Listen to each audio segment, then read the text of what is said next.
So maybe you need a website read to you. One of the things that you can do is to add a Google Chrome extension called Read Aloud. So we're on a Google page, and that's where you want to start. And you're going to go ahead and search for it. Read Aloud, and then Chrome extension. And I see it's the first thing on my search, so I'll click on that. And here I am in the Chrome store, and I can choose to add it to my Chrome. And it does. It says, it wants to make sure that's what I want to do. It tells me kind of what it's going to do.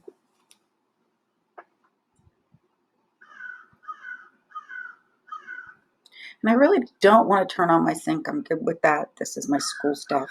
I don't need it to be all the time on my phone. So I'm closing that. Now, I know one of the first things my students have to do is a little pretest. We're going to get into their pretest, and I'll show you how to use this.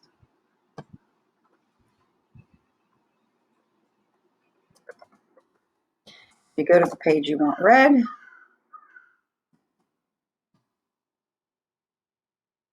And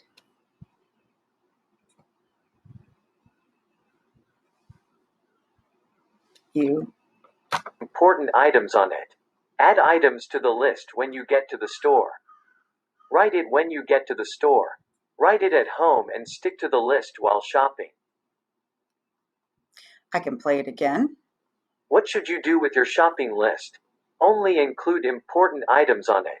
Add items to the list when you get to the store. Write it when you get to the store. Write it at home and stick to. And I can pause in the middle of it.